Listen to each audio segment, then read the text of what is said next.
Oh, what's going on, everybody? Welcome to episode 358 of FloWrestling Radio Live. I'm your host, Christian Piles, joined as always by our very own DJ Willie Smalls, coming at us from the new setup in Easton, Pennsylvania. Take a look, boys and girls. Oh, wow. Look at him. Weather update. The new camera plus the mic, it took 10 years off you. You look like a younger, reinvigorated man, Willie. How does it feel to have an official studio setup? It feels great, Christian. You should come up sometime and do a show from here. I will. I'm sure we'll be in there's always reasons for us to go to the Lehigh Valley, so I'm sure we'll be there at some point. It's actually a little reminiscent of, it's like an upgraded version of the studio I had in my own basement at one point. Yeah, sort of switch there. Circle By the way, life. Nomad talking about using a radiator yesterday. Is it cold down there, boys? Because we just got about a foot of snow. Horrible. It's terrible. It was 28 in the morning. I'm sure most of our listeners are in the Northeast or the Midwest that are like laughing at us and we're big wimps. I don't care. I moved to Texas not to work here, but for improved weather. And if the weather's not improved, I demand a refund. That's right. So it's like minus 28 in New Brighton. Hey, we're headed to Minnesota this week. It's going to be like not horrible. It's horrible there right now. But hey, so much to discuss. I didn't really know where to start because here's the list of things. Ben Askren, Big 10 precedes, Big 12 precedes, Joseph Smith, Koloff, Burroughs and Oliver, all that stuff. A lot of places to start. I think it's the best place to begin the show is with just our overall condolences and thoughts and prayers to the family of Willie Miklus. His father passed away yesterday, I believe. I believe he had ALS, kind of a long battle. It was why Willie transferred to Iowa State to be close to his dad in his final months, and not something that was unexpected. And it was really cool. He was there for Willie's senior night, and a lot of questions now. What does this mean? Is Willie going to be able to wrestle at conferences, NCAAs? I don't know anything about that, but Willie's been a awesome wrestler. He's a great kid. All you can hear are good things. And I encourage you to find Willie's tweet after his father passed away and read it and reflect. And it was just perfectly well said. And there's not much we can say other than we're all behind you, Willie, and we're thinking about you right now because it's a really tough situation, especially fifth year, senior, maybe sixth year. I don't even know. Coming in, he wants to win a national title, and this is going to be in the back of his mind. And I don't know if it's I don't know what the word is, ironic, but Kyvan Gadsden went through this exact same thing, another 197-pounder for Iowa State, and I remember it was right before or between conferences and NCAAs, and it was cool cheering for Kyvan during that run, and having the whole stadium was behind Kyvan when that happened, and I'm sure it's going to be very similar at Big 12s in Tulsa, and then again at NCAAs in Pittsburgh. So we're all behind you here, Willie, and we're just our condolences to you and your family. It's always hard when any parent passes away, but especially in wrestling where it's such a familial sport, and most of us, I know that my father is what got me into the sport, and that going through something like this would certainly have an impact on me, whether I'm, wrestling, covering, doing whatever. So, Willie, I hope you enjoyed your time with your father, and I hope if you do wrestle this weekend that you make him proud. Yes, sir. So, no great way to transition from there, but I think it's a good place to start. From one former Missouri Tiger to another, Ben Askren. I so want to talk about this, and the wrestling community was glued to this fight. Ben Askren, Robbie Lawler. Ben got his hand raised.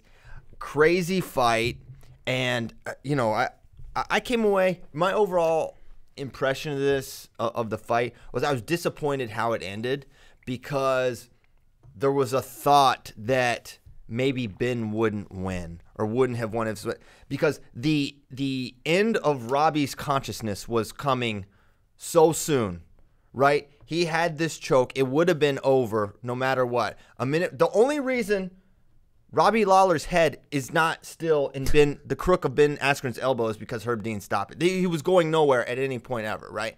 So it's too bad that it did have an early stoppage, or there is some controversy about it, even though his hand dropped. But the cool part about it, and the thing that, the wrestling community, the MMA community, maybe has not seen from Ben or been able to see because he's been so dominant, is the fact that this is maybe one of the toughest guys in the world, bar none. For him to endure that beatdown, and now full disclosure, we are Ben Askren friends, fans, whatever you want to call us. We love Ben here at Flow, right? So are we super biased? Yes, definitely insanely biased people. But how tough he was to be able to endure getting spiked on his head, punched by the hardest puncher maybe in the game at welterweight, maybe other than Tyron, right? To endure that, to have the mental focus to not only recover, but methodically find his way to a leg, take his back, get to the choke, go to the big brother choke, and end it. It's like, what resolve, what ability to like psychologically focus on something when you can, in wrestling, and the crazy thing about it is, like in wrestling, you can simulate the hardest aspects of the sport and train your body. You can go through all that suffering, as Coach Ryan would call it, getting really tired, wrestling a lot of goes, going with really difficult people. You can experience in the training scenario basically the toughest aspects of the sport. You can't simulate getting punched like that. I'm certain that Ben has probably never been hit like that in his entire life. So you can, and my point is, in wrestling, you can know how to respond in wrestling to adverse situations because you've been in that situation. But he's probably never been in a situation similar to that. We can ask him, but I don't think he's ever experienced that. So for you to never experience that and to be able to recover, I don't know how he did it. I thought that the fight would be stopped at that point when he was just teeing off, and man, we were so fired up that he won, and I hope they don't make him have a rematch. But Willie, I'm curious for your thoughts on the fight. Well, first of all, I'm glad it was on a big card. Yes, the card was one of the best, I don't know, in years, and I felt confident with Ben going in, but it was the worst matchup for him. Everybody said it. Yep. With Lawler, the striker that he is, and Ben wanting to get to the ground. So, he survived the first flurry, and I thought that it was a correct stoppage. Maybe I thought it was just inevitable. Yeah. If they didn't stop it then, it would have resulted in a stoppage 10 seconds later. And what I don't get is the people complaining about he wasn't out. If he wasn't out, then he is the dumbest MMA fighter of all time. Because when you are in, what do I know about fighting, right? I know this. I know if you are in a submission or a chokeout situation, don't go limp. If you are okay, don't go limp. Dude went limp. Yeah, he did. And having not strangled that many people, I didn't know, but I have learned through this that basically with a blood choke, as soon as the blood starts coming back to your brain, so basically Robbie was out and he somehow regained some level of consciousness because as soon as the blood came, he somewhat was back, but he for sure was out for a period of time. And what Ben is saying, because Ben is just blowing up. He's on everything. He's on ESPN MMA. He became a major focal point of this card. They added him to the poster, which never happens. It's always the two. Bader was explaining this to me because he knows the fight industry a lot better than I do. But Ben was saying he had it tight. He went limp, and then Herb was getting in there and touching him, and so he loosened up a little bit, and that's when Robbie, you could see that Robbie did kind of raise his arm after it went limp, and Ben says that's when Herb was touched. So anyways, it was awesome. I'm so glad he won.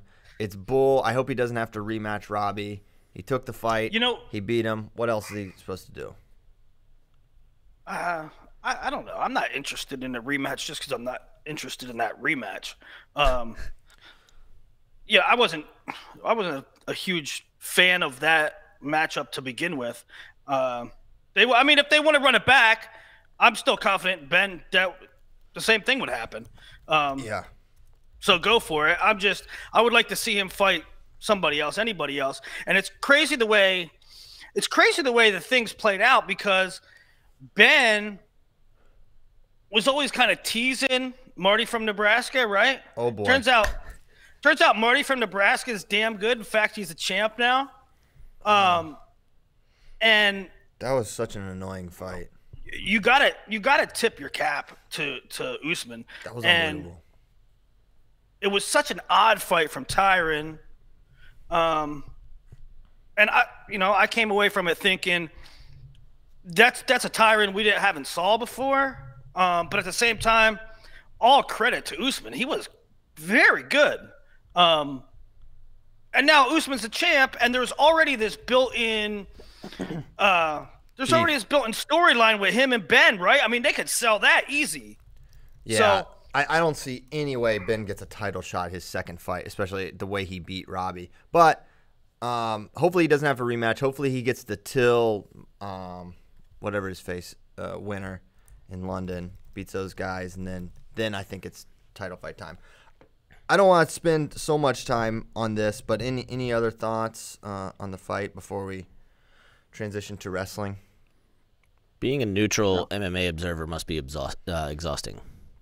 Like, okay. I watched that fight because I wanted to watch Ben win, and then I stopped watching, and I don't really care the nature of the stoppage. I wanted to see Ben win, so, but all the it was a bad stoppage, all that, not even for media, just like fans, I'm like, that's just an exhausting way to follow a sport, and I'm glad that I don't have to be neutral in MMA, that I can just watch it, and the few times I do, I've watched 5 MMA fights.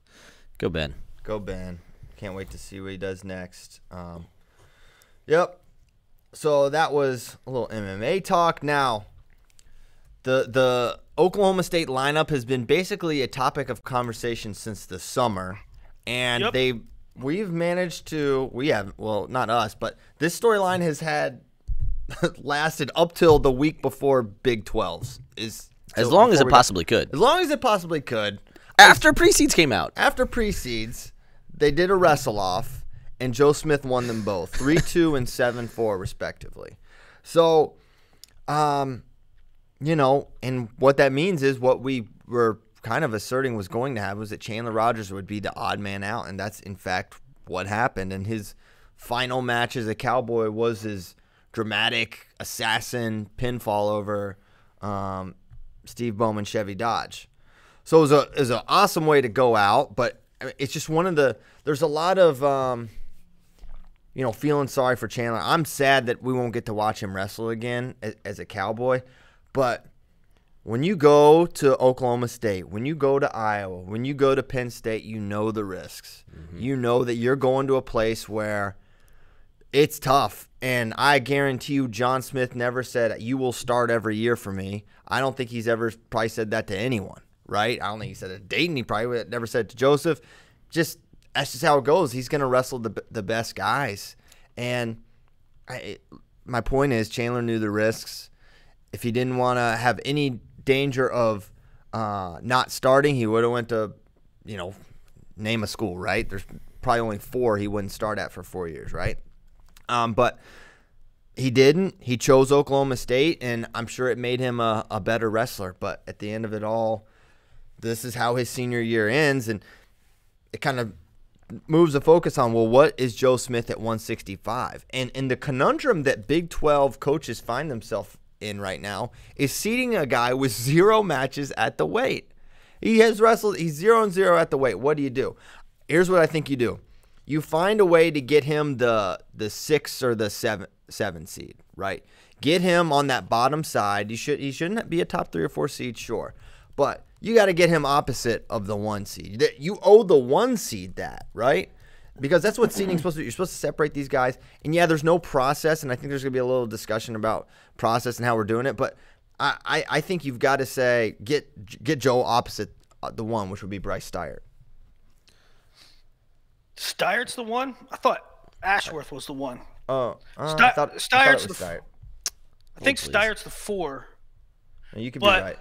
No, yeah, you're right. You're right. So it's Ashworth, Romero, Rogers, who's not out, and Steyert. Right, you're right. So Rogers moves out, so Steyert becomes a 3. Steyert's the 3. Yeah, so I don't know what they'll do with him. But either way, he should be opposite the 1. Ashworth. Can they randomly draw him in against the 6 seed? Maybe. No, they can't do that. But they can get him on that side. So anyways, I don't want to spend a lot of time on that, but that's what they should do. They should figure out a way to get him opposite the 1, right? And the ultimate risk here is because the Big Ten got how many at this weight? Like 5? They got 6, but with Chandler coming out, it's 5, I think. The Big 12, right? So they lose one because that was the thing that was kind of strange about this whole thing is that about Chandler appearing in the allocation because if he wasn't there, they lose it anyway. But anyway, at 165, the Big 12 had 6. They now get 5. Now, I'm pretty sure we all agree that Joe Smith's going to place top 5 at Big 12s. Yeah. But again, it's the conference loses a spot. Somebody that earned it is now going to have to maybe fight for a wild card. Well, no, I don't see that. That's not true. The guys that earned it, well, yeah, I guess I see what you're saying. They could still get a wild card, right? It just gets a little more tougher, a little more dicey, but I bet the Big 12 coaches aren't happy with this. Well, I know. I mean, there's something you can do. You can't control a lineup. Sure. I bet they're just any conference is probably not happy with losing an allocation if it can be controlled. Sure. Anyway. So, but my point being, if Joe Smith comes in, he knocks Nick Klusis to the 6 or whatever, or 5, or if Fogarty gets knocked out, I don't see him not getting a wild card to NCAAs, knowing that, right? Yeah. So there's that. And then there's the question of where does he fit in the 165 pecking order, right? Nationally. Is he, I mean, I'll say it right now, he can win a title at 165 pounds. It's, there's Chenzo. He's the best guy, bar none. I think there's some tough matchups for Joe, like maybe a Wick. But I think he matches up well with a Marinelli type, right? Big, strong guys, heavy hips. I think he's... Where you got him? Because I got him in that group with the other 3. I got him top 4. I got him ahead of Massa and White. Oh, me too. For sure I do. I think it's Chenzo, it's Marinelli, it's Wick, and it's him. In the order, maybe that's the order. I don't know. And we'll see, right? Like, Joe is not exactly coming in on a hot streak of 174, right? He didn't wrestle against Iowa, and I believe he may have been on a 3-match losing streak leading up to that. He lost to Lewis. He lost to Lujan. And he lost to Cutler. Yeah. So, and now that's 174, right? But still, it's not a ton of momentum coming in. But I still think he's going to have a really nice showing, and he is their best 65. The crazy thing is, he's not going to be seeded. Well, everyone gets seeded. Well, okay, fair. He's going to be like 22. No, if he wins Big 12s, here's the thing. Won't have a winning percentage. So man. Here's the problem, man. Every year they're gonna make an exception for an exceptional situation. They've done it with Kyle. They're gonna do it with Joe. If Joe wins Big 12s, I guarantee you he will not be a 22 seed at 20 and 19. They're gonna slot him in intelligently. He'll be a top 10 seed if he wins Big 12s. 22 would actually be good. Because 22 would put him against 11, which put him against 6. I know, but they're not. So that would actually be. If he wins Big 12s, he's gonna have wins over Branton Ashworth and probably Demetrius Romero, maybe even Steyert. I understand that, but he'll be 4-0, no RPI. His win percentage won't actually count.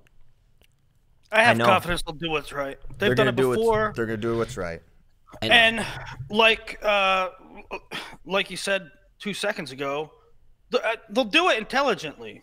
Or you would think either based on merit, based on who he beats at Big 12s, or based on they will put him 19 so that he fits intelligently in the bracket. Yeah, they're gonna. That's what I'm saying. I think they're more likely to do that. I think they're more likely to put him in a 22 range. Yeah, I don't. I really would. I truly would be surprised if they did that. Even though I know 4-0 is crazy, but I really think that's what they're gonna do. We'll see. Hey, how about the other situation? I don't know why I'm sort of fascinated with this heavyweight at Big Ten thing. Mm-hmm. I'm just it's sort of fascinating to me, I guess, because they have like 10 or 12 ranked guys and they have 8 allocations because of the time that Stoll and Hamida missed. I mean, I think that was the biggest story when allocations come out every year. I look forward to them every year, and then I'm like, who cares? Because they line up pretty much the way you thought they were. This was one of the rare ones where you're like, there's a problem at heavyweight. Like Hamida and Stoll, 2 returning All-Americans, are really going to have to fight to get in there. And if they don't, they're going to need wild cards. And if they do, then somebody else that earned it is going to need wild cards. So we have 9 ranked guys. FloWrestling does 9 ranked guys at heavyweight in Big Ten. So that is a lot. But I think what's going to happen is Hamida and Stoll are going to steal spots, and the guys who get their Stoll doesn't have to steal a spot. He doesn't. He earned one. Yeah. Okay. Jensen was the one that didn't earn it because he was 8-4. Jensen.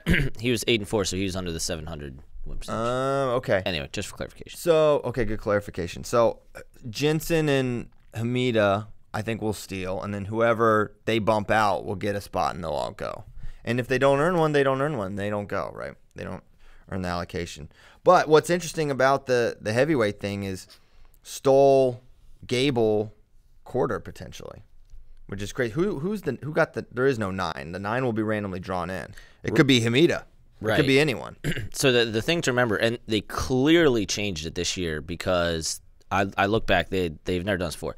No matter how many guys qualify, like if only one guy qualifies, they're always going to seed 8, right? Obviously, the Big Ten got the lowest. I think they got was 6.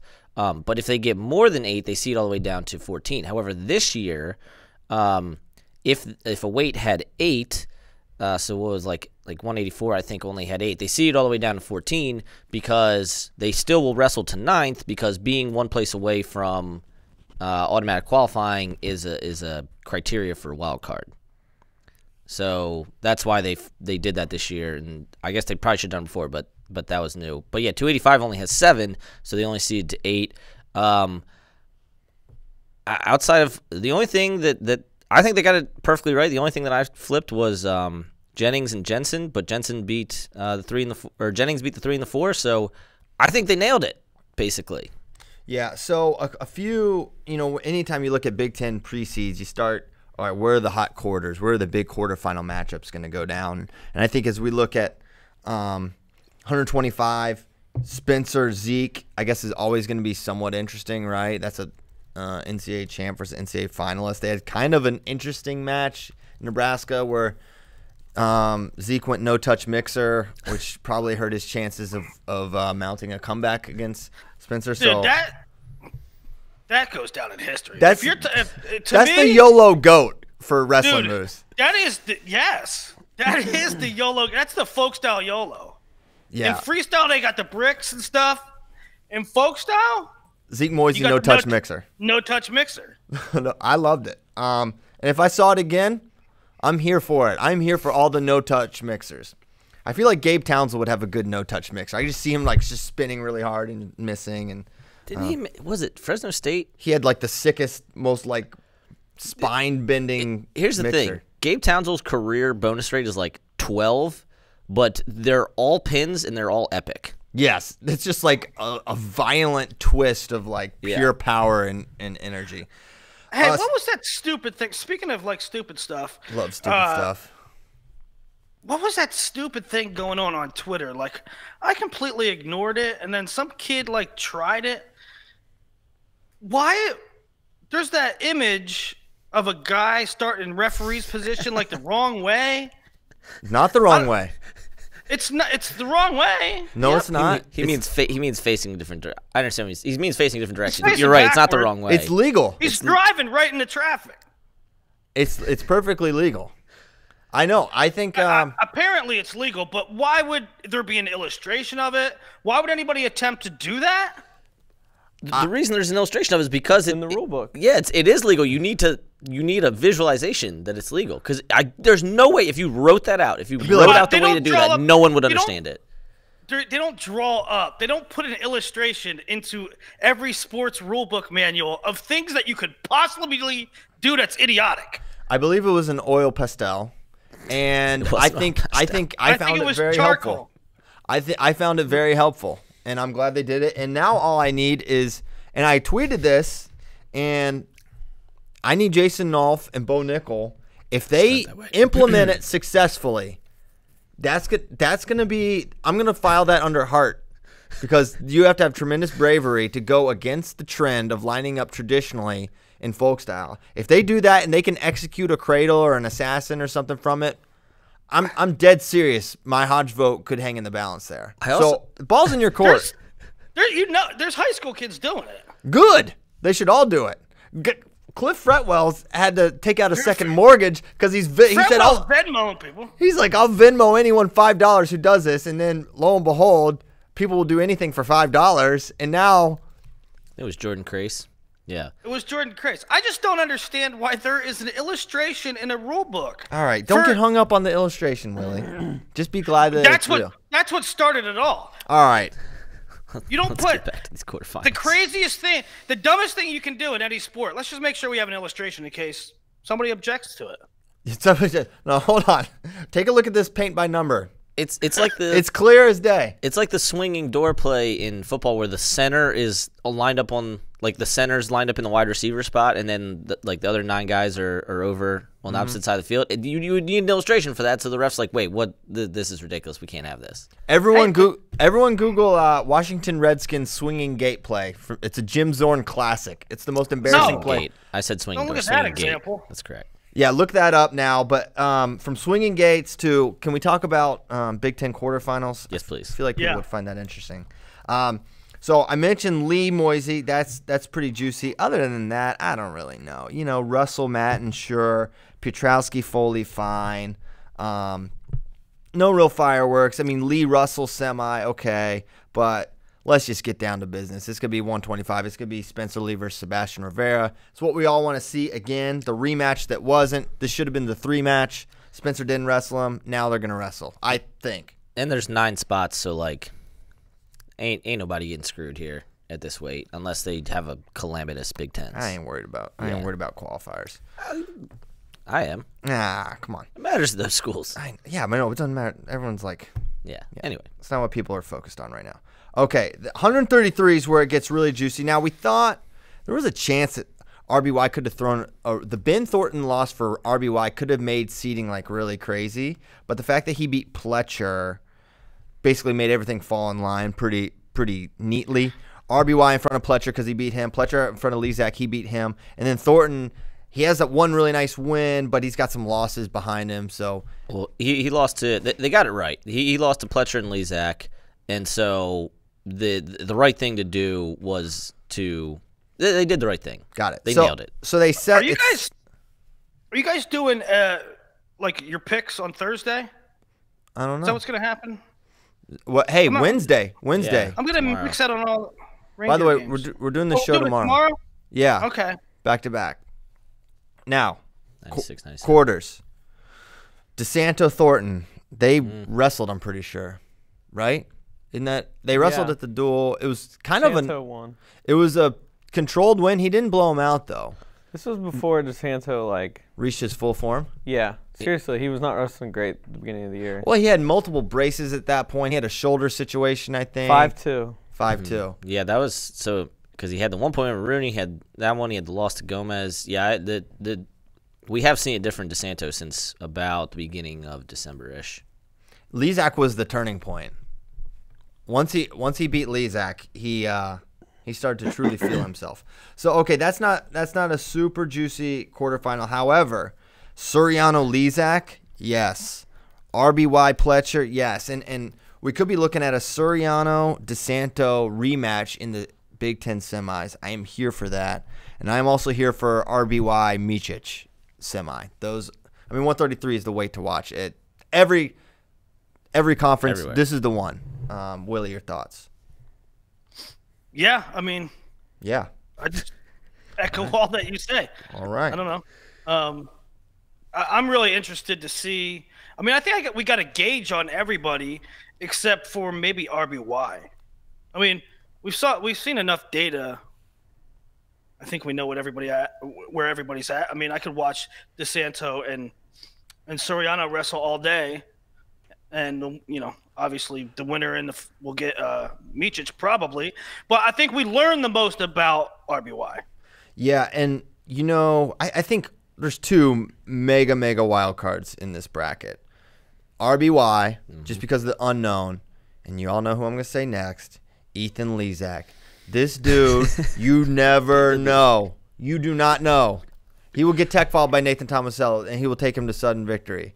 He can lose the guys. He'll pin guys. You just don't know, right? And if he has a good weight cut, now I think he would have Suriano in the morning, Big Tens. Not ideal. Because that means he'll be coming off the weigh-in, and we know that, I don't care. I think up until like 149, I think Ethan Lezak would have trouble recovering from making weight. He's just going to cut. He's just going to cut. He's just going to get as big as he can, whatever it is, and he's going to cut down. So I think it'll be tough for him to beat Suriano. I think Suriano's a tough matchup for him. He's proven he can get away from him. However, if he's on, he's super dangerous. And then RBY, we just don't exactly know, right? We didn't see him against too many elite guys. We didn't see him against Mičić. We saw him against Pletcher. He wasn't able to get to his offense, but he, honestly, a little more credit, just found a way to win as a true freshman is as impressive as anything. So I cannot wait for this weight class. Yeah. You got to circle that one. So the last time Suriano wrestled Lezak was Suriano's freshman year, and he won 8-6. And that was the year where way more dominant than that, though. Yeah, I know. I'm just and that was the year that Suriano couldn't wrestle in NCAAs, and Lezak made the finals. So that was the year he was wrestling in the room with a broken ankle. Yeah. So way different guys, and again, folk style scores can often be misleading, but that was their only meeting in college. FWIW. FWIW. All right. FWI. Bracky. Yes. What's going on, man? What's up on Facebook? Everything good? They're just arguing about who's going to win 133. Let me guess. How are Penn State fans feeling about RBY? He's going to win everything. Got it. Every tournament ever. Hodge contender? Yeah. Wow. Oh, yeah. You think Dayton's going to win the Big Tens? Oh, we need to do that. Someone asked a question about that. When are we going to ask about Big 12 157 winners on Instagram? Because everyone wants to see Nolf. I think that would be the perfect bait. I'm going to ask Joe Kenya to get on that. So that would be perfect. The other thing with the RBY, He should just put it up. Joe should just put it up. Will Nolf win Big 12 this year? And just watch him go. Someone mentioned Gomez on a 33 Big Ten post we had yesterday. Of course. That was a new one. Everyone had just been going Dayton. You trying to tell me he can't win Big Tens? I am. He's chasing titles, dude. All right. 141. What's the heat here? Well, Michael Carr got the one. It kind of stinks but it's probably the right thing. Basically, in a nutshell, Carr did not wrestle against McKenna because McKenna did not wrestle. And then he did not wrestle against Nick Lee. Nick Lee wrestled. But Lee lost to Moran. Carr's undefeated. Carr beat Moran. That throws the whole thing off. Carr beat Moran. Yeah. There it goes. That's why he got the one. And it's cool. I'm fine with it. Him at the one. I will say that I think the final will be the bottom side semi. I think there's evidence of that, although Mikey Carr beat Nick Lee last year. I think the winner of that semi is going to take it. But it does, man, if I'm Tristan Moran, Kanan Storr, Chad Redd, all on that top side, I'm saying I could make the Big Ten finals, realistically. And maybe that is totally disrespectful to Michael Carr, but I just think it's better than going through. It's better than the alternative. If you could be on top side with Mike Carr or bottom side with Nick Lee and Joey McKenna, every single coach in America is going to say, "I'll roll the dice on the top side." It's not always. I don't know. 133 is the deepest in the country this year, and probably in Big Ten too. But certain brackets have a fascination about them. And 141 to me in the Big Ten is one of those because Mike Carr, he might not get past the quarters, or he might win the whole thing. Yeah. I mean, Chad Redd's no easy out. He's a returning All-American, and when he's on form, I mean, he can beat a Mike Carr. On the flip side, now I don't think Carr can beat McKenna. No. But if Lee beats McKenna, yes, then Carr can beat Lee. So exactly to me, it's really interesting. That's one of the. I'm really looking forward to how that plays out. Yeah, I completely agree with you. I'm saying this about Mike Carr, but I'm like, man, if Nick beats McKenna, which I actually think might happen again, sure. Yeah, Carr could beat him again. I think he just matches up well with him. I can't unsee him almost losing to Max Murin either. And he did win. He found a way to win, but that just gives me a little bit of pause. Yeah. And the fact that he didn't wrestle against Nick Lee gives me pause. Like, is he healthy? I don't know. Didn't like that. But, I mean, this is a really good weight. I mean, Nate Lemix is quality, and he's number 10. We saw Austin Eicher, he's an NCAA qualifier, right? I'm pretty sure he's qualified for NCAAs. He's the 12. So 141, super, super deep weight. And excited to see Who's the 8? Chad. Okay, so who's the 9? Lipari. Okay. So to your point about so Carr is 2-0 against Chad Redd, beat him 6-3 last year, and then beat him in tiebreakers this year. Ooh. So again, Carr 2-0 against him, but to your point, right? Not definitely within the margins. Yeah, definitely close matches. I really like Mikey Carr to come out of the top side. I think he's really tough. I understand what you're saying about is he healthy because he missed the Lee match, but they got this weight right. There's going to be the Moran Store is really interesting. McKenna McKee can always be problems for guys, but I like Joey there. So yeah, we'll get Mitch McKee. That guy just completely overlooking him. Holy cow! He could call it chaos. He definitely could. Oh, I love it. This weight is highly combustible. Mm-hmm. Lots of stuff. The way it's constructed, the guys in there. I love it. Mm-hmm. It's great. 149. Schnalte B. Mobbin at the 1. Mickey down at 2. Lugo 3. Thomas Thorne 4. Now, to me, this is maybe the least juicy weight, other than what does Brady Berge do? Could he beat Pat Lugo in the quarter and make a semi? Lugo seems to be coming on, so that seems less likely. I think that's gonna be a really boring match probably, because both guys really wrestled super controlled match. But I honestly think with Lugo's finishing problems, it's actually he kind of does match up okay for Berge, but I think Pat will be a little too savvy for him, and then which will set up a Mickey Lugo match, which they've wrestled. I think Lugo's lost every time, or maybe they've only wrestled it at Cliff Keen. It was a pretty good match, but you got to favor Micah there in that one. And I think we're going to get a rematch of the Cliff Keen finals with Ashnault and Jordan, which, if we remember back to that bout, it was like Ashnault shot out of a cannon, takedowns and turns, and I think another set of turns. He was up big. And then did he gas, or was he just doing the thing where, like, okay, I'm not going to fight this off and go to my back. I'm just going to let him come back. He ain't coming back. That thing. He did that thing. He did that thing. That's what he did not gas accordingly. He may have gassed a little. Man, Micah wrestles really freaking hard. He can get you tie. Yeah, sure. But he gave up. I mean, Ashnault was giving up easy points instead of fighting it.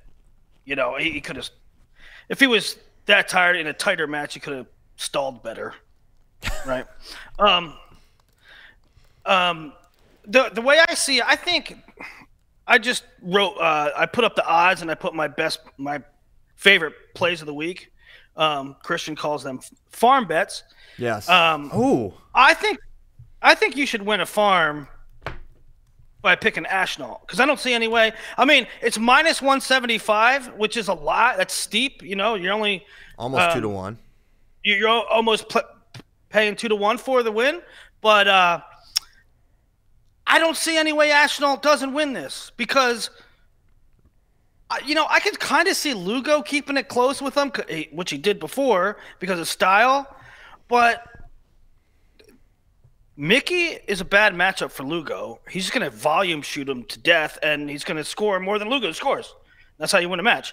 And then Mickey matches up with Ashnault terribly, I feel like, because Ashnault will wrestle all 3 positions. Right. And Lugo is not going to challenge Micah from the top position. So that makes it tough. Makes it really tough. I'm with you, buddy. So there's that. Yeah, I think I don't think anyone's picking against Ashnault at this point. Yeah, but I agree that the Berge-Lugo quarter is the one to circle in terms of interest. It's the 2 biggest fan bases. It's guarantees them the winner's guaranteed a placing spot. And I don't think anybody, you know, Oster, Mean, any of those guys below are going to prevent Berge from qualifying and getting 6. But it's easier to just win that quarterfinal if you're him and not have to go through the backside. Okay. Moratorium on the Oster references in the show. Okay. Last one. I don't think is there anything at 65 or 74 that are even interesting as far as seeds? I guess you're out on 57. Did you just Nolf next topic me? I think I did. Wow. No. Well, yeah. Is there anything interesting at 65? Did you just ask that question? With Shinzo, Marinelli, Wick, White, Massa? Among the seeds. Oh, no. I mean, no, seeds are fine. Seeds are fine at those weights. Okay, are we getting back to it or what? You jumping ahead on me. What do you want, Willie? Are you over talking about the weight classes at 49? Or you ready to what? I just feel like tomorrow's show is going to be the same thing if we're making picks tomorrow. No. Well, I feel like tomorrow we're getting into semis and finals. Yeah, for sure. Talking about quarters here. All right. Willie. I'm worried. We're already going. Jeez. Okay, so at 57, Nolfberger, Deacon, Pentelio, Young, Blyes, Hayes, Barone, Perriott, Van Brill. Wow, a lot of pretty solid guys here. Quarters of note, not really. Deacon will beat Blyes. Berger should beat Barone. Or he could get Perriott, which is, no, he couldn't. Wrong guy. He'll have Hayes, Pentelio, Young. So I think this is a pretty chalk weight, and Nolf's going to win it. And I think, man, I think Berger is probably the guy that makes the final just based on how well he's been wrestling. But I certainly still think Deacon's maybe the better guy. That's the interest to me is who makes the finals opposite Nolf. You know, they had the Big Ten yesterday. I don't know if you guys saw that. They had the top 10 matches of the year, I guess, that were on the Big Ten network. And they replayed the Deacon Berger match, and I didn't realize how close. I kind of remembered it being like one-sided, but it was close. It was a 1 point-ish, 2 point-ish match till the end. He almost had some takedowns. He just couldn't remember. Yeah. He got in, couldn't finish, which is rectifiable. For sure. I mean, I think Deacon is the best overall talent apart from Nolf here. But seeing him, he didn't look like the same guy I saw at Vegas, where he just kind of ran through the weight, and I said he's the clear number 2 guy in the country right now. Haven't really seen that since. He's been good, but he took that loss, so it gave me a little pause. But yep, deep weight. It's by NCAA rankings the toughest conference weight in the country, just by kind of reverse scoring their guys. But then we go to 65, where we look like we'll have another Marinelli Wick semi. White Massa. This one fell fairly chalk, and it ended up with Shinzo as the 1, which I think is just fine. And I think I sort of have a love-hate with this weight. Tell me why. With this bracket. Because okay, so I'm cool with getting Marinelli and Wick, okay, because there's action there and there's intrigue there, but the other side, with Massa, White, and Chenzo, count up the scores between those guys. I don't know if they scored a collective 10 points in their previous 6 head-to-heads. Well, And- White and Massa had a couple two takedowns at Vegas against Massa, so that could have some scores, right? But yeah, you're right. I mean, it's Isaiah White and Logan Massa, Chenzo Joseph. That semi is going to be close. Their quarter between White and Massa is going to be close, and yeah, so there's not much intrigue there from a point scoring perspective. I agree. Not from a point scoring perspective. Also, I mean, the reason there can be good low scoring matches, but my frustration is first of all, I get frustrated with Isaiah because it's so defensive. I mean, what was the Bull beat him 2-0 on a riding time point? No in one escape. shot. I mean, Yep. nobody. That's why I'm saying it gets frustrating. I don't mind watching an entertaining overtime 1-1 bout. I get frustrated when there's matches with 0 shots, like the Bull and White. Like White or Massa Chenzo was boring, right? Till the end. I don't know. It was hands to wasn't the a whole face. lot of There were 2 attacks. hands to the face calls. Yeah.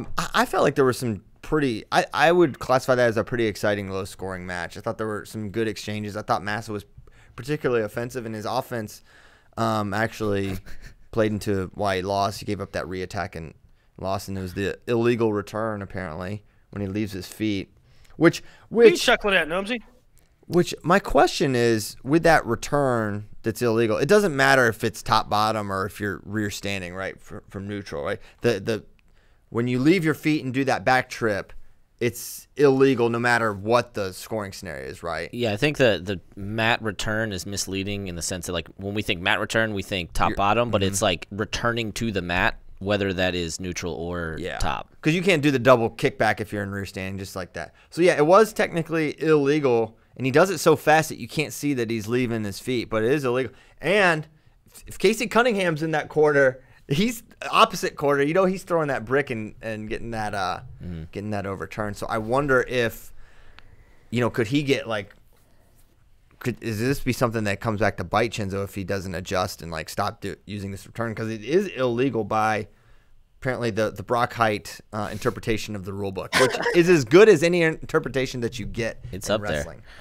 All right, so questions about White Massa. So last year they wrestled in the duel. Massa won 3-1 in sudden victory. This year they wrestled in CKLV semis, right? That one, and that was it was 6-2, but White got a late go behind off a Massa shot. Right. Massa and Chenzo have wrestled 4 times. 3 of them have been really close, including an overtime, or maybe a couple overtimes actually, and then one kind of big one. But basically every time's been close. So if you are Chenzo, if you're Penn State, if you're a Nittany Lion fan, who would you rather see? Because both of those guys are tough, but Chenzo obviously has beaten them every time in his college career. I would say Massa. Yeah, I mean, I'd rather have Massa, I think. you're starting to get this group of guys that've seen each other before, and it's not to the Evans, Brown, Storley, Kokish levels, but it's just low scoring. Okie doke. So you'd rather him see Massa, Willie? Agree? If you're a Penn I'd rather State him fan, see you'd rather Chenzo? yeah. If you're a Penn State fan, who would you rather see, Massa or White in the semis? I don't know. although maybe I'd rather see White. I'd rather see Massa because I can take Massa down. that's why I said it. That's why I said it. I'd rather see. Yeah, maybe, but It's a lot more, in my Massa- opinion, it's a lot more work to win on top, and than to not be able to score a takedown. Well, I mean, the thing about White is, I don't know. You got to feel pretty. White doesn't shoot. that's why I think he's a tougher matchup for Chenzo. Chenzo has awesome reattacks. Right now, he's got his own really, really strong offense. But I think Massa maybe leaves himself a little more open than White might, because Massa's just more offensive, right? So it plays into more what Chenzo wants to do. And when you've beaten a guy 4 straight times, I think it's got to give you a little confidence. So yeah, that's my take as far as 65. 74, not a ton here. This is not a great weight at the Big Ten. And Hall, Amin, Lighty, Labriola, Skatska, Smith, Christensen, Hughes. Not great. Labriola Skatska should be a good yeah, quarter. that was a pretty good match when they wrestled in the duel. Also, Smith Lighty. The quarters will be interesting. I mean, obviously the firepower's at the top, but the quarters will be interesting. I don't know if that's a good thing or a bad thing. Like Labriola had some close ones during the year. I thought coming out of after his redshirt year, he would widen the gap a little bit, but sometimes you're not satisfied with his major decision victories over Steve Bowman, though. That was a famous take. Yeah. Keegan Shaw. Oh, yeah, Keegan Shaw. He majored your boy Rico Stormer to close out the year. Yes, he did. You're yet to give. Is that what this is all about? Hey, are you just mad about the Rico loss? Stormer, somebody DM'd me, although this could be gleaned from reading the roster. But he's from like Montana or North Dakota or something like that, South Dakota. All right. All the way to Stanford. Good for him. Cool. But the more you know. Well, what I'm getting at is I thought Labriola would widen the gap a little bit. You know, he had close matches with Lighty. Keegan Shaw. You say Keegan? Okay. He's about to go there again. Put it this way. Well, I was about to go there. It was close for like a long time, 5 minutes, 4 minutes. But listen. No offense to Ryan Christensen. I thought no way Labriola. But at the end of last year, I thought no way Labriola would lose to Ryan Christensen. He did. I thought, you know, and he's had some other matches that were close-ish. It might bode well for Labriola in the long run. You know, going down that he was. Skatska was really tight. I mean, Skatska was almost like miracle-ish. Yeah, he was down big late. I mean, folk style big. Okay, 84. All right. I'm going to here's the thing. Here, I get what you did, Big Ten coaches. It's cool. Let's just call it what it is, though. This ain't seeding. This ain't seeding. Like, I get what you're doing. Big Ten coaches, you think that Shakur is the second best guy, so you voted him that way. I honestly don't have an issue with it, but let's just call it what it is, right? Don't act like there's some like process here you care about the wins and the losses. Because the guy doesn't have them, right, to justify being ahead of Taylor Vance and Emory Parker, 2 teams that Penn State was scheduled to wrestle, and he didn't wrestle those guys. So you think he's the second best guy, and you voted it that way. You didn't think he had you can't possibly look me in the face, or especially this man in the face, and say, yeah, he had the second best resume. They will not. You will not look Nomad in the eye. You will not go nose to nose with Nomad. You will be so intimidated. But no, you'll be so intimidated. It's not right. But it's fine. You know what? The person who gets hosed in all this is Emory Parker, who is now on the same side as Miles Martin. Like, yo, I was there to wrestle you. You didn't wrestle. Now you're seated ahead of me because he hasn't lost. And literally, Penn State fans are there defending. It's like, well, he hasn't lost. Well, do you understand that if you don't wrestle the good guys on your schedule, you are less likely to lose? Like, you should just like be quiet and understand, okay, you got a nice little thing here. You got to be opposite Miles Martin, and maybe that's the way it should be. But let's not pretend it's like there's any sort of resume justification for this because it doesn't exist. Kyle Brackey, what you got? Why would other Big Ten coaches put him too?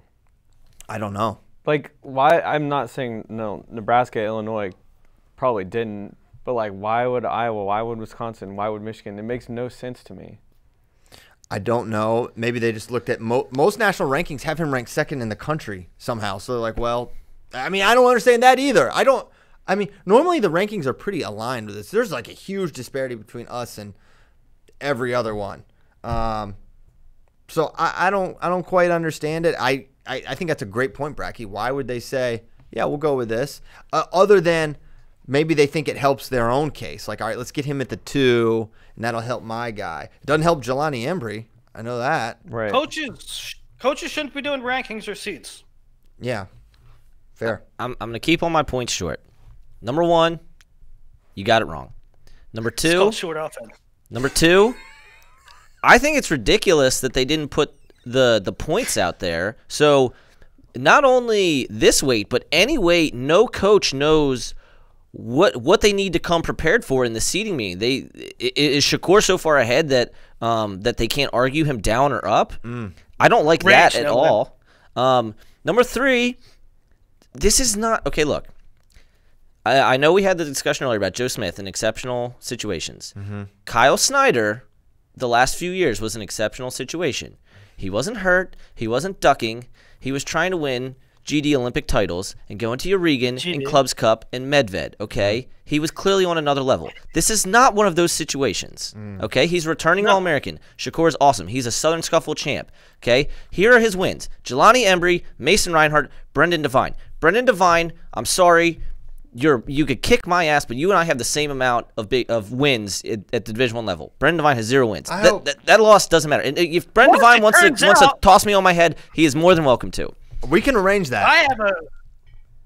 We should arrange that, number one. And number two, I think the big thing that's missing in all this is that Rashid missed several matches going to rehearsals for Cats on Broadway.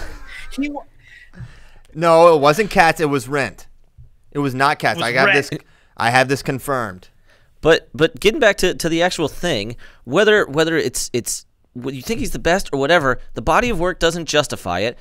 It's Embry, Reinhardt, Devine, and in terms of who's getting screwed, like, look, we knew somebody was going to get screwed because Vens beat Parker, Parker beat Wilkie, Wilkie beat Vens, right? So we knew that somebody was going to get hosed there. Cash Wilkie has 1 loss, okay, wrestled everybody in his path, okay? Shakur didn't wrestle Vens. He didn't wrestle Miles. He didn't wrestle Parker.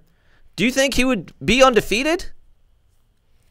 And I don't even want to play that game, but you got it wrong, okay? And I agree with Bracky. I don't know why they would do this. I want to know how close it was. I'm gonna look them all in the eye. This is not an exceptional situation like Kyle Snyder, and this is like Penn State is good, and so let's just put them 2. And if Shakur makes the finals and beats the crap out of everybody, awesome.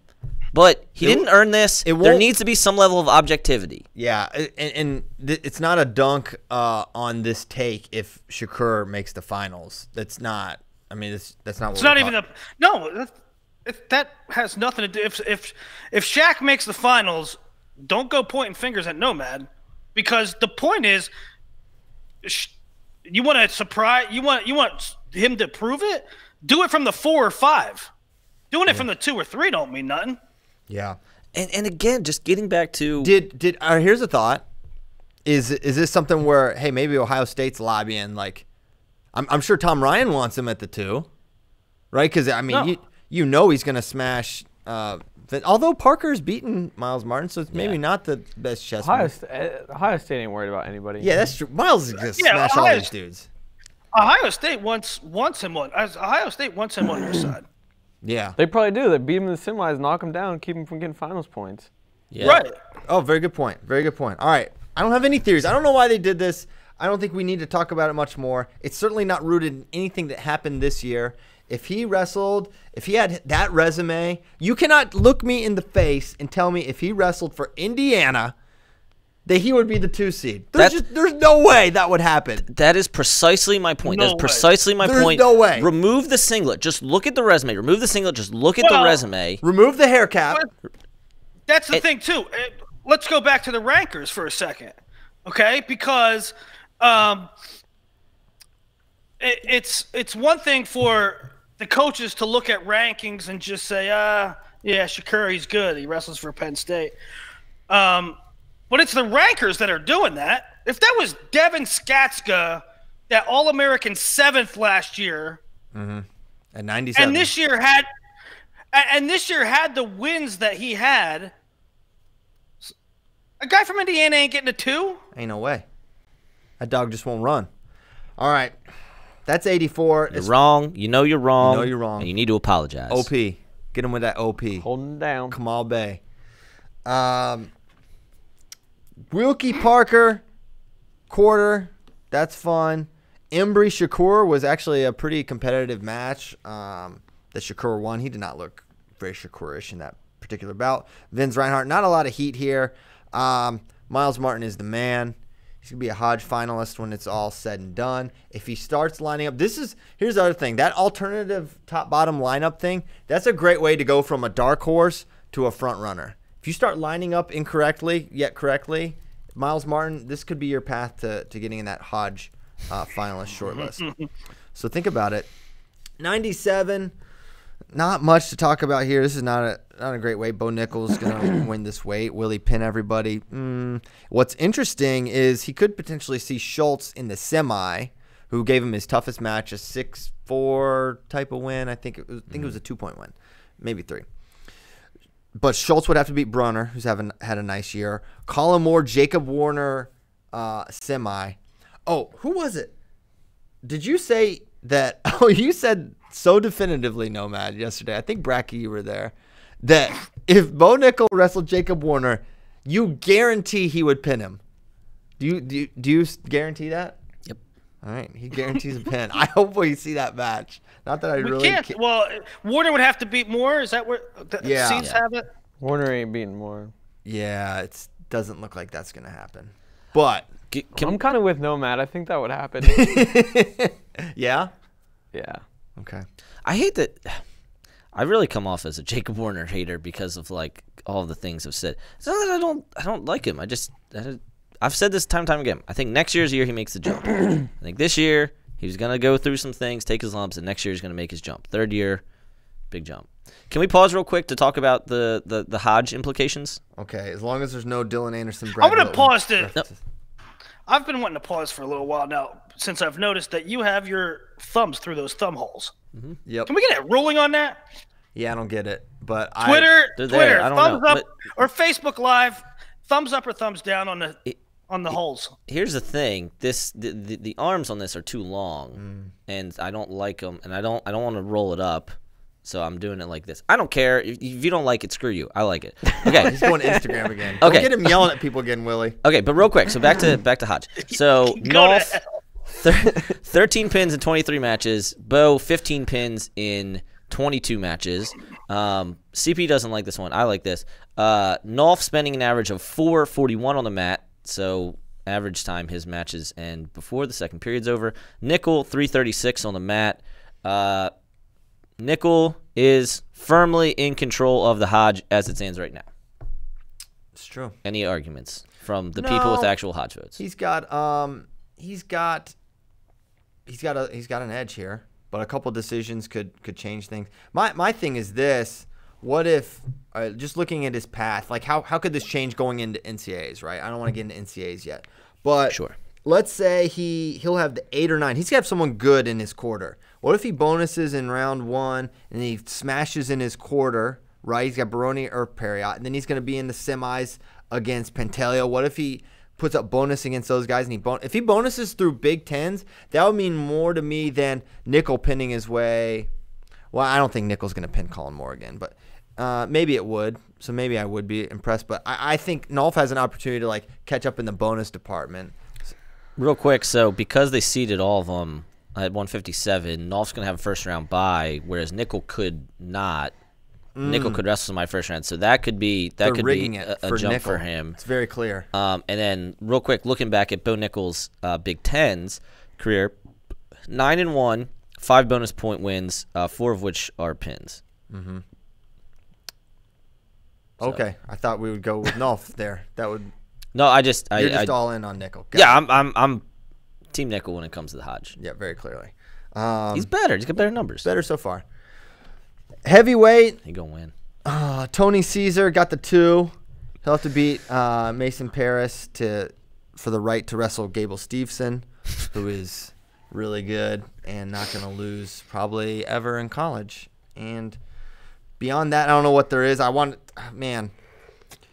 dead serious. Iowa won't do this, but I would not judge them at all if Sam Stoll made the quarters and said, injury defaulting immediately here, and then I'll wrestle back and try to qualify that way. What? Can you injury default and continue? Right? That's not like a. You can injury default. You can't. I don't think you can't forfeit. You gotta start the match. You have to start the match. 1 second, throw the towel. It just hand ain't raise. worth it. It's not worth it. That guy's going to be on your legs like crazy. Ohio State did this a few years ago with Jake Ryan.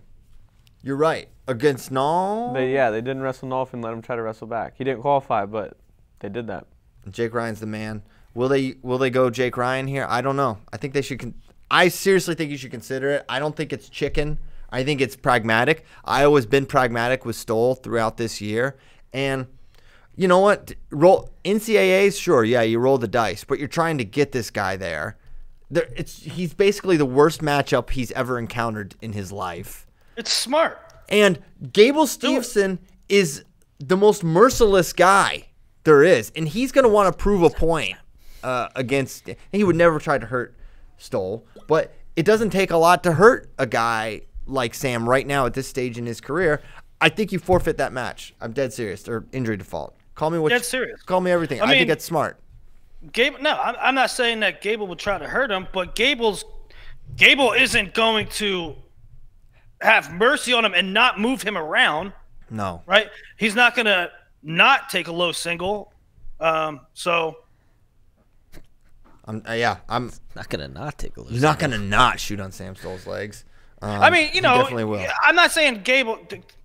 We're not saying foul play by. Yeah, of course Gable, not. But he's not going to take it easy on him either. The athletic freak. They can say, "Oh, Sam Stoll's been injured. I just, I'll score my takedown and then, we'll call it a day." No. He had serious knee injuries against Gwiz, Austin Schaefer. Okay, athletic heavies. Oh my, Gable's another. Well, Gwiz and Gable are probably a comparable level of athleticism at this point, but maybe, as far as upside athleticism, Gable may be just a completely Austin different level. Schaefer. The big chief. Hey man, U.S. Open champion Austin Schaefer. Don't. Where is he? He's at Cornell, I think, or he was. Okay. That's large tens. Well, but hold on. We didn't actually talk about the quarters. Jennings beat Paris twice, and Singletary split with Hilger. So entertainment value, it's there, guys, for upsets and all sorts of things. It's there. Don't try to predict it, though. No. All those guys. Other than the final. Stay away. Stay away from anything before the final. Yeah. Don't make chicken bets. Don't make Your Majesty's bets. Farm bet? Stay away. Yeah, farm bets. I may make a farm bet. You never know. I'm crazy. Oh, like quarterfinal? that. Oh, not on a quarter. No. Yeah. We're talking before. Okay.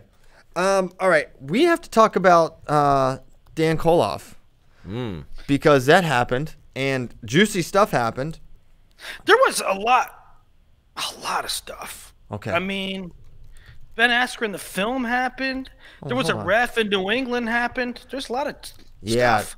Yeah. The ref in New England, he's mad at us because we have the match and we said what he did, and he's not happy about that. Sorry. They showed it? Yeah, we showed it. But no, Koloff. Let me talk about Koloff.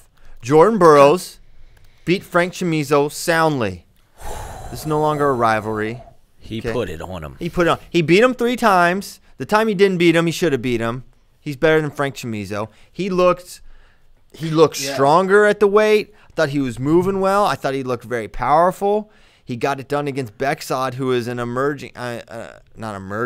who is a threat to what Jordan Burroughs wants to do, which is win the Worlds this year. I was super encouraged to see him look that good on the 2-day scratch weight. Now, James Green says the weight cut is not a thing for Jordan. That's news to me. That's not what was being reported at Budapest this year. They said the weight cut was tough. Jordan Burroughs talked about it. Weight cut's tough. The things he had to do to make the weight. I don't know. After Final X, yeah. Wasn't there even speculation? Sorry. Wasn't there speculation that he would go 79 for Koloff? I mean, he was registered for the Urigan. He was registered at 79. So you can tell me the weight cut's not a thing, but there's some evidence between Jordan Burroughs' words, the fact he was entered 79 at Urigan, and the fact that he was making it on day before. And now it's day of. I think it's something. And he's worth 30, right? So your metabolism's different. So, yeah, I mean, I look, James with him every day, so James knows, right? He certainly would know better than me. But I'm just going. And the fact that they're talking about why we're not sending a gangbusters team to World Cup, we're sending a are basically a B squad or worse. It's the guys didn't think they could hold the weight and make it again in a short period of time. Like that was one of the factors, one of the sole factor. But the making weight again scratch was something that they were concerned about, and Jordan among them. So I'm not pulling this weight cut thing out of thin air. There's some. I wonder if on one hand, it is more of a challenge for Jordan to do the 2-day weigh-in thing, 74 kilograms, getting older. On the other hand, he's a consummate pro. With his discipline and with the challenges, I don't know. It might be a benefit to him. Maybe. No, I agree with that, Willie. And, I think the biggest takeaway is I thought he looked really, really sharp, right? Yeah. Thought his offense looked good. I mean, he had a vintage maybe Lauren Burrows doesn't like that we're using vintage. I don't know why. Vintage just means like as good as it ever was to me, like a classic Jordan Burroughs double leg. But I was actually talking about a vintage JB kind of scramble against Bexod where he's got that single leg and he got to rear standing or close to it. I mean, he should have scored, right? But just Burroughs being just fighting it to the end, and he comes out on top with a takedown. And it's like, wow. And you even saw the corner, Bexod's corner, like what the heck? Like right. he does that. He has that in him. Now he gave up some points to Bexod. Bexod wrestled him really tough. And I don't know. Dang good. He's dang good. And let's talk about this. Bexod's at the Nittany Lion Wrestling Club. And how did he score? No, I thought it was questionable too. I don't think it was two either. But far ankle. But he did get him in that situation, and that was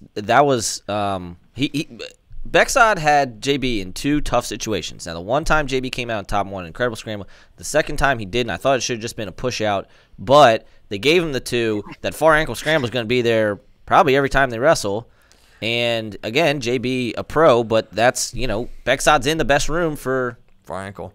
How do you feel about that? Oh, you know how I feel. When did that happen? By the way, approximately August. How did we not know about this? Yeah. Well, any other room would probably make it news Yeah. that they had a world medalist in their squad, but everything's No, but we weren't. I'll put it on me. I wasn't paying attention. They tweeted about him getting his medal at the World Championships. He's been in a couple pictures. He's been doing like clubs and camps there. So I didn't know. But I don't know. I'm putting that on me. I'm the guy who's So supposed mad. to. All right, I'm the guy who's supposed to pay attention to the senior level Thank you stuff. for taking responsibility. Like an I should adult, have reported Nomad. this earlier. No, bad. I'm not gonna let you take that, but I appreciate that you're saying that. Listen, I don't like it. Maybe I used to like it, but now I don't like it, and I'm allowed to change my mind. I don't like that Chamizo trains in New York. I don't like that. I kind of do. I don't like American resources going to make things harder for us. I don't like that. There's a bunch of things going on with it. There's a bunch of things I want to know how you feel. Number one, there's the thing that, how do you feel about him wrestling for Uzbekistan, Christian? Is that inbounds or out of bounds on that one? I don't know I don't know. was he actually I don't know born? Bexod's full story. I know he wrestled at Clarion. I think that one's totally inbounds. He was born there. He was born in Tashkent. Who are we talking about? Not that. Oh, Pico. It's fake. He's not. He's an American.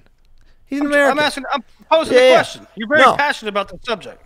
I am passionate about it because I don't know if you noticed. This is not a coincidence, but USA Wrestling. That's who I like to see win. I like USA wrestlers to win, and I like Americans. I like Americans to wrestle for America, right? Call me idealistic. I think Americans should wrestle for America when you're from the United States of America. When you enjoy the comforts of this great nation, perhaps you should represent us, right? That's just a thought. Just a thought.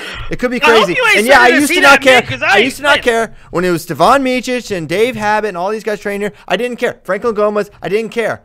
Now I care. Now it bothers me. It didn't always. And now I thought about it more. I've matured. I've grown in wisdom and stature. And now I think it's bad and I don't like it anymore. I'm sorry. I have just a simple one final question on it.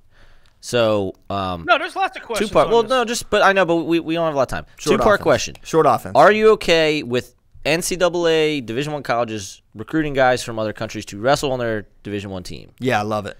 Are you and so you are then not okay with him staying there after college and continuing to train with that RTC? Apparently not. Okay, that's all. I'm with Christian, but I'm with him. But it's going to happen. But anyway, Beckside I think is Beckside wrestling for Uzbekistan is actually the right thing in my opinion. I'm against Christian on if we're specifically talking about Beckside. The guy was born there. He came over for college. He's Uzbek. He's an Uzbek. Never not wrestled for Uzbekistan. Well, go train in the Tashkent RTC then, Beckside. That's a separate issue. I know. No, I know. I'm actually maybe willing to concede. That's why I didn't definitively say he should be wrestling for America. That's the second question. The second question is, are you cool with him training at Nittany Lion Wrestling Club? Christian obviously has, and it's not because it's Nittany Lion Wrestling Club. It's because it's American coaching and resources. Okay, it could be any. Now, but there's a third prong of that, and that is how come. And because this isn't just Christian, there's listeners out there that will agree with Christian. How come you didn't care when he was training at Harvard or at somewhere else? How come you didn't care in 2014? You know, Beckside, immediately after college, Beckside was a medal threat and then did win medals. Won a medal in 14. In 14, yeah, in Tashkent.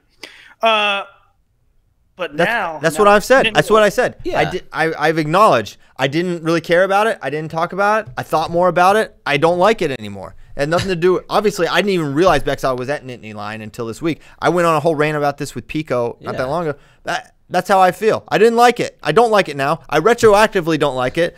I would slap 2014 CP and say this should bother you, and now it bothers me, and I'm not gonna apologize for it. And while I disagree with CP, like he definitely should have the right to change your mind. You shouldn't be locked in on this opinion. Like, yeah, that's I reserve the right to be wrong. Yeah, he could change his mind on that. That's perfectly fine. I agree with CP, but there's different situations. We need to get Bender involved. Someone get Bender on the horn. I need to bend his ear. So now that's 74. We got to talk about one Jordan Oliver, the pride of the 610, Easton, Pennsylvania's own. The man looked good, and then he got his feet stepped on 76 times. Quite a bit. Bajrang is very fast. He wrestles extremely hard. His pace is ridiculous, and he steps on your feet. I do not want to wrestle him. He's gonna. Doesn't seem fun. He picked Jo apart with the same move like 4 times in that second period. To me, it was. Look, Bajrang's good. Bajrang kind of like Beckside. I mean, you think you think you got a guy figured out, or you think he's all right. Like Beckside, I feel like the common perception of Beckside has been, he's all right. Yeah, he's all right. Yeah, he's really all right. All right, Beckside's good. Yeah. Bajrang, the same thing. I think Bajrang won some tournaments with not a great field, or he medaled at maybe a weight, and they were like, okay, 1 good performance. Okay, 2 good performances.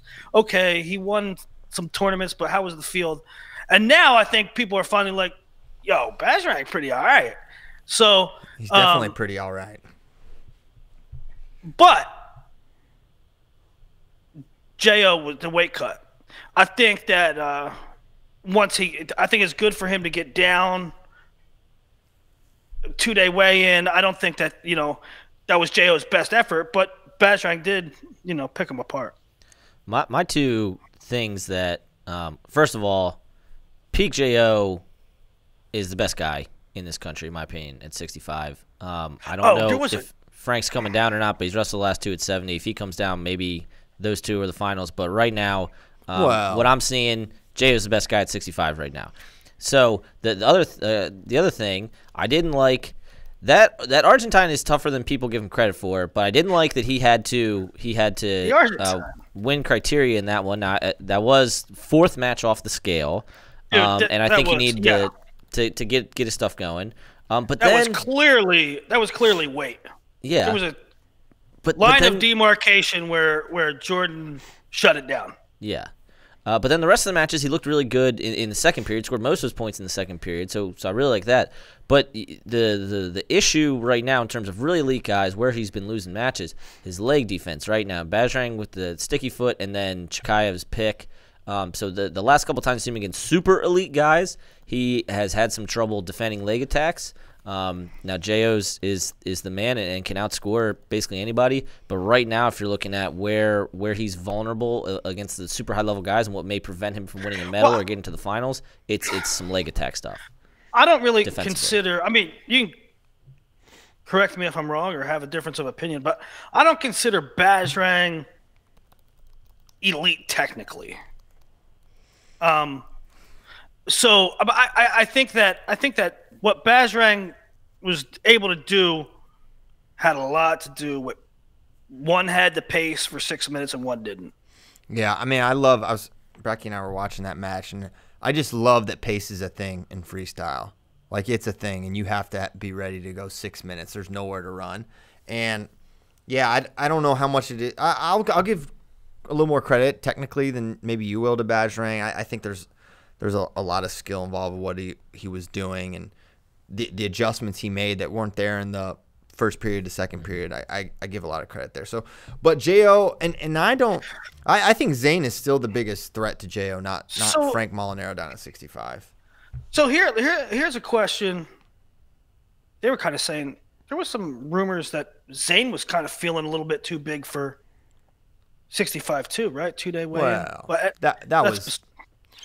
I mean, you could. That was just off of the NCAA season. Now Right. it's fine now. So here's a question for you. It was being talked about on the Matt.com, the message boards. Oh boy. This is a great question. How do you seed 65 right now for the Open? Oh. Yeah, because you got J.O., Logan, McKenna, I mean, Zane, J.O. Yanni. beat Zane in like a non-thing match, right? I mean, That was can't just like count. an Those fake weigh-ins. right, Jordan- that's what I'm saying. Yeah. How do you seed it? I have no idea. I mean, I think, well, number one will be I bet Logan gets Logan. ones. Logan should get the one.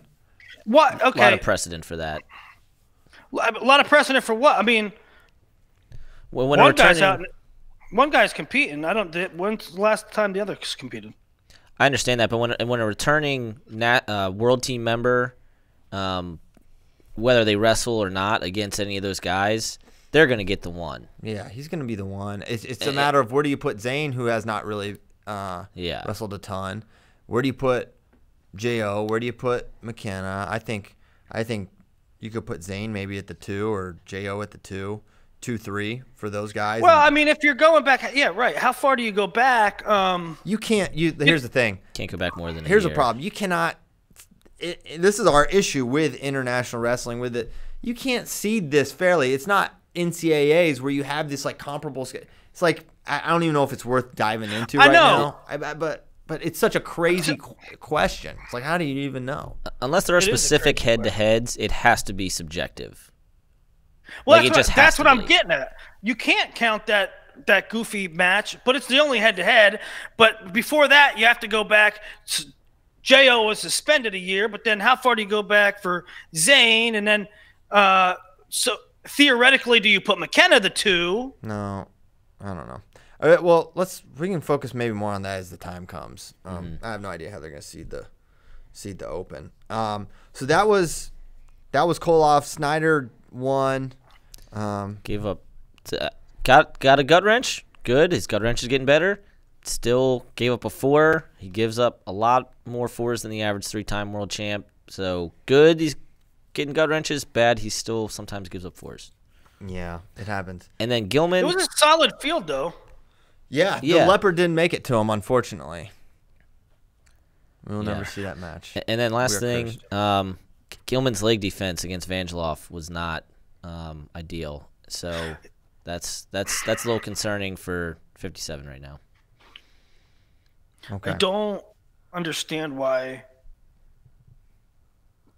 Listen, I know that Mark Perry knows what he's doing, but this was kind of pre-Mark Perry even. But I don't understand why Gilman plays the pace and hand fight and push him to the edge game until he's losing, and then he tries shooting. I don't know.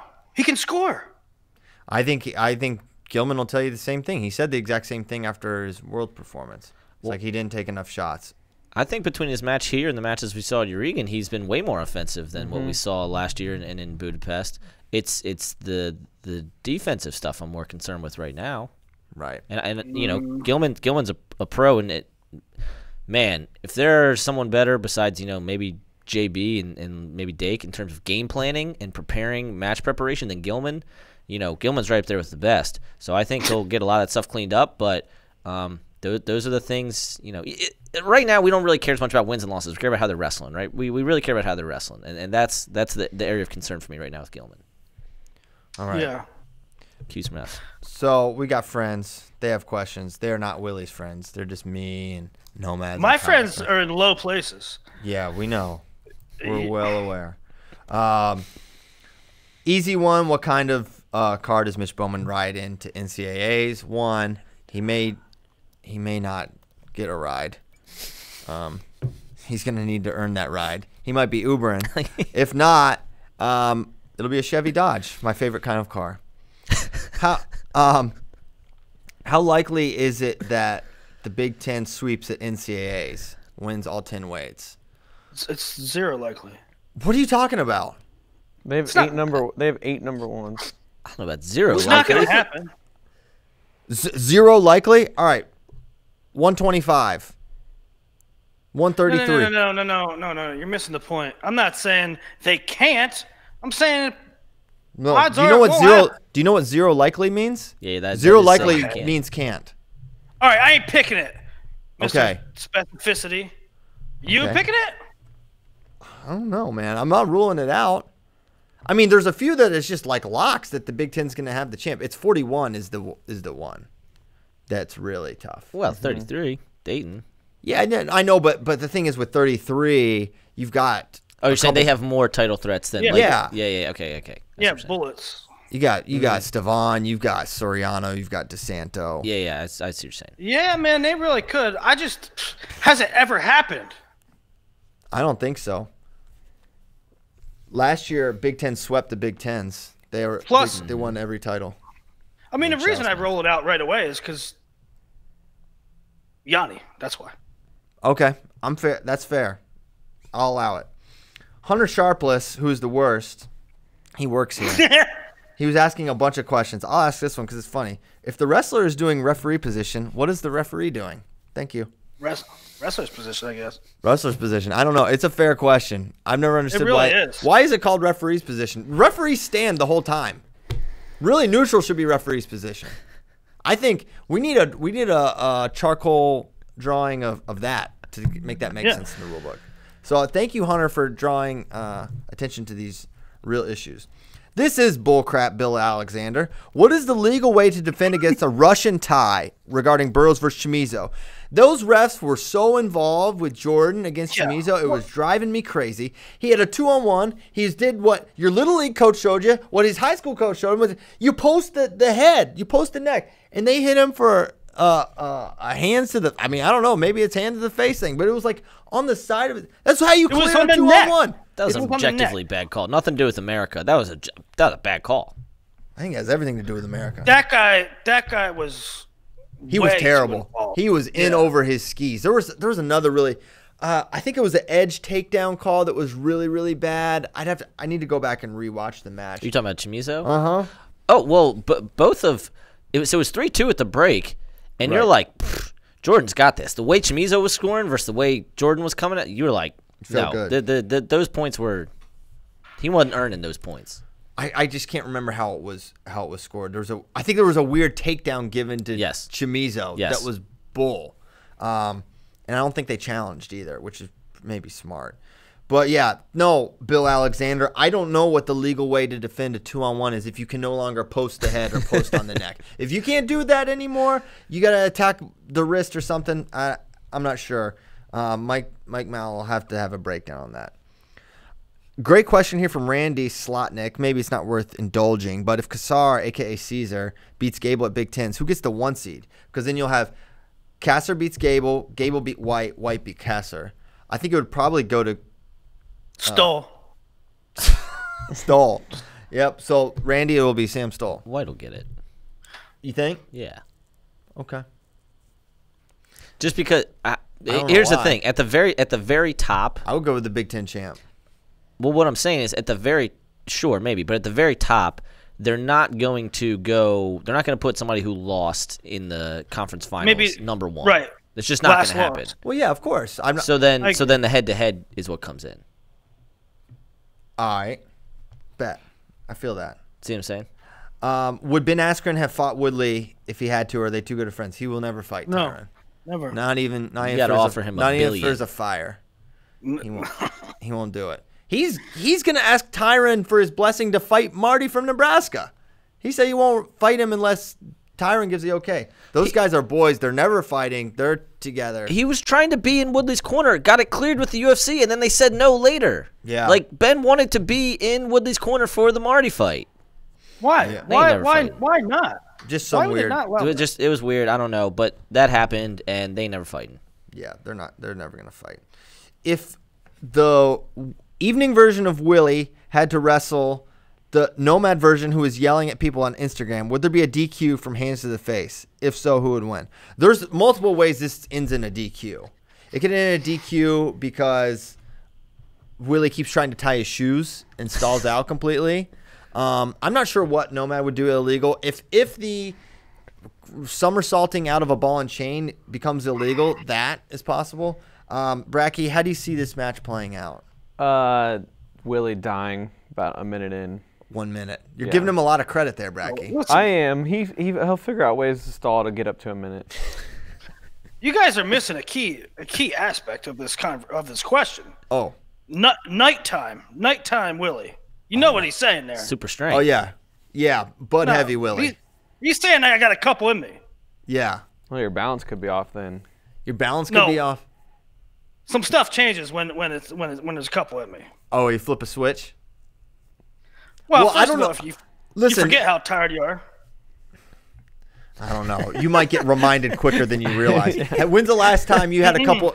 No, hold on, But it ain't Willie. gonna be hands to the face. There's gonna be fisticuffs. Well, then you get DQ'd for punching. So Nomad wins. I'm raising his hand. Nomad just beat you. The most epic wrestling match I ever had was not a sanctioned match when me and a fella in the Navy had Oh, here we a go. few too many soda I'm pops done. and That is wrestled disgusting. I mean, forget it. and wrestled on the somebody's basement floor, and that was, oh my god. Oh wait, I got something for Casey. I want to show you. I want to bring in for Casey to Pittsburgh. Tell him who Casey back. is. Casey Kreider, Tell him who Casey is. Official long snapper of FloWrestling and football. And Pro Flow Bowl Sports. bowler. What Pro is- Bowler. Did you know this was happening? I don't know what he's doing. I don't know or what he's where he doing went. either. He just left. I think he's coming back soon. All right, he's got his headphones back on. All right, Willie, what you got for us? This is the best brand ever. Oh, it's Sarsaparilla. Oh yeah, he wants to have a sarsaparilla with us. What does it taste? Does it taste like root beer? It's a cross between probably root beer and birch beer. Okay. Well, I love both. sarsaparilla. He really has a sarsaparilla. Yeah, we're gonna have a sarsaparilla with Casey hopefully this year.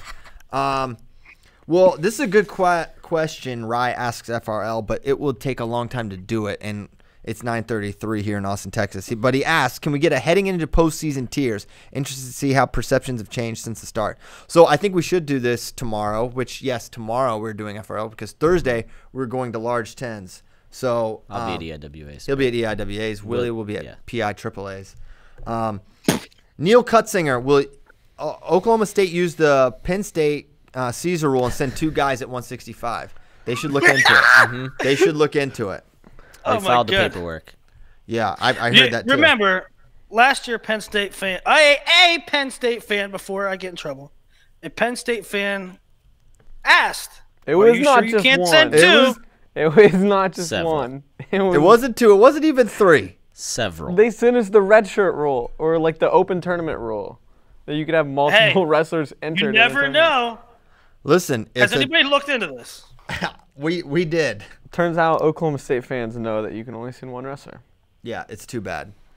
It would be kind of cool if they could, but Womp womp. they can't. All right, we got to ask this one. Ethical dilemma that only FRL friends are prepared to handle, asked David Bray. Our local Mexican restaurant was indicted for laundering money for the Sinaloa cartel and El Chapo. But, he put that many U's in there, those burritos are dang good. What do I do? Keep eating there or no? Listen. I don't. This David, is not even a question. That Christian fully supports El Chapo. You already know. There. You eat there. You support him. But also, honestly, it adds to the authenticity of the burrito place. If you are laundering money for the Sinaloa cartel, if you want authentic Mexican restaurant or food, Mexican food, if on the Yelp review you find out they launder money for the Sinaloa cartel, You know it's it's legit. First of all, this is in I know they likely should just Laramie. change it. It is in They should Laramie. change it. They should change the name of it to El Chapo's. El Chapo's Listen, House of the Burritos. restaurant probably didn't have a choice. They just went to him and were like, listen, you're going to do this or we'll kill all of you. I And they're like, completely agree. Okay, we're in. Yeah, do you know how the mob and these people work? They don't ask nicely. They don't ask. They just tell you. Yeah, exactly. So it's not Maria's fault. First of all, I don't know how many Mexican restaurants there are in Laramie, Wyoming. Second of all, It's Almanza's. good Lord, Everyone support Almanza's. the reach of the Sinaloa cartel to Laramie. So David Bray, I think you continue to eat there. Just don't tip. Don't tip. Well, no, hold on. What are you talking The about? poor You tip or you die too. Yeah, but here's the thing. Oh, how about this? Don't tip in cash because that will just immediately go. That will immediately because that's the easiest way to siphon money. No, but No. Christian wants to fund El Chapo. What don't you get? Listen, he's just a guy with a dream, just like all of us. You know he's in jail right now, right? Yeah, Not for long. not for long. He's Ain't nobody keeping him in jail. Which jail? It's in New York. He got burrito money coming, dude. Well, at least he's not in Mexico. Somebody's gonna bust him out. He ain't getting out. He ain't tunneling his way out of New York. What size burrito or what size burrito would you need to smuggle in a file? Oh, good question. I'm not sure. All he needs is a file and a little hope. Look, Andy Dufresne did it. El Chapo can do Isn't it Dufresne? Yeah, it's Dufresne. It's Why'd you say- Dufresne Why'd you say Dufresne? because it's spelled like that. As I said right here at the beginning of the show. Oh, yeah. Got it. All right, we need one more question just to tie this whole thing together. Yes, it's Dufresne. Someone asked, I can't find the question, but someone asked, like, who was going to be where for conference weekend and whatnot. It's a great question. I want to answer this. It's a good question because we are all over the place. Daniel Roy Lobdell Jr. will be joined by Billy Baldwin at the EIWA tournament in Binghamton, New York. And Daniel Roy Abdel Sr.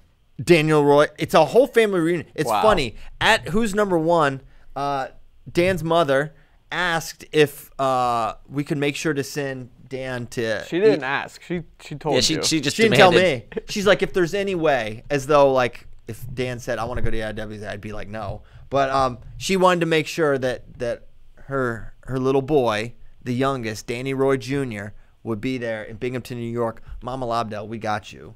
We send him. We're gonna He keep just them got to together. see him. He saw Mom and Dad last week at Preps.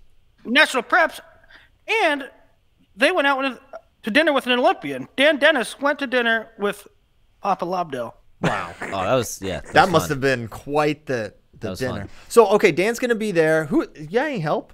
Tim Rice. Tim Rice. Hall of Famer. Not that Tim Rice. At Big 12s, we've got Mike Mal and our guy Oliver Stone. He's gonna be there. Not the film director. It's a Stone.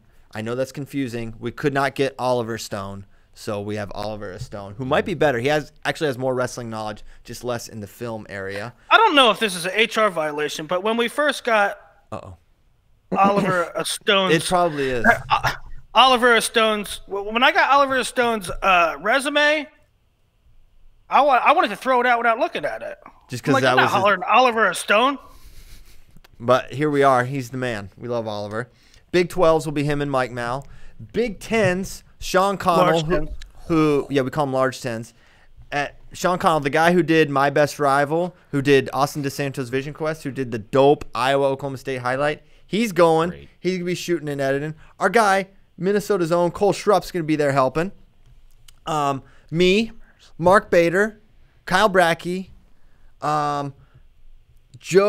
Colby Paxton, who doesn't even work on Flow Wrestling. He's a Flow football guy. He's coming just for the hangs, just for the learning experience. Andrew Spey. Jeez, we're going Big Ten crazy. I'm excited for the wrestling community to meet Colby. He's the man. He works really hard. Doesn't know a lick about wrestling, but We're trying to watches get all of it with us. we're trying to get a little FaceTime in with PJ Fleck too. Oh, little PJ, we're gonna row the boat. Yeah. Okay. Well, last thing, hold on. We don't. Wait, no, one more thing before that. This weekend, I'm pretty pumped. PIAAs. You and Holmes. PIAAs, but yeah, me and Holmes. But I'm pretty pumped to bring back. You guys know you're like an OG announcer for us, Ian McCutcheon. Really glad that he's going to be there calling matches for us. Is it not McCutcheon? It's not. It's Dufresne. Is Brock going to PIAAs? Brock will be there. Cool. Brock, classic Brock. He's in Vegas right now. Writing a PIAA preview in Vegas, probably counting cards, but then he'll take a flight right from Vegas to Hershey. Is Brock our most risky freelancer we have? Because at any point in time, he could be getting kicked out of a casino for counting cards or something and be in real peril. He's going to miss a deadline because he's getting locked up by mob bosses. You're dry snitching on this man. I'm not I mean, listen, if the mob bosses are listening, more power to them. I talked to him yesterday, and he said he was balancing out PIAA work and taking some money from the casinos. Nice. That actually probably helps him. Probably helps him. Yeah. Makes him more analytical. Okay. He's got a last thing. But here's the last thing, because it's time for it. We got to go. On a previous FRL question from friend, they asked us about how we got into flow and wrestling and all that. And we don't have enough time right now, but we do need to answer that. And I think we should start the next show. We've actually done it before. I'm pretty sure we've done it before. But let's do it again. Let's knock it out real quick because it's conference weekend. No, it's a good time to talk about it. Well, do what y'all want, but I think we should expound. I think we should have a long conversation about it, which it would be after the season. Okay. We'll do it after. Agreed. We need more time. Okay. Then we'll do Let it after it the breathe. season. Let it breathe. Okay. All right. Bradley, is that you back there? Oh, yeah, there it is. That's all I had to say. The music starts. One of the best in the business, Brad Gross. He once was on Tosh.0. Look it up. And he's also great. I thought he was Tosh.0. No, we got it clarified. He's not Tosh.0. He was on the show. He tricked his mom into thinking he was joining the military. And it's pretty funny. That's all we got. But as I mentioned, we're running this back tomorrow. So Willie, you make sure you get some good rest. Same bat time. Same bat channel. We will do it. We'll get our Big Ten predictions. Maybe we'll get into Tears for Fears. A lot to get into. Yeah, maybe we'll have a special guest. Maybe we won't. I don't know. We'll see. A little tease there. Thanks so much for listening. 358 strong. We're coming into the heat of the season. Conference week. I can't believe it's already here. Bittersweet. We'll be back tomorrow. So get some rest. Listen now so that you don't have to, you're not behind an episode. Thanks a lot. See you then.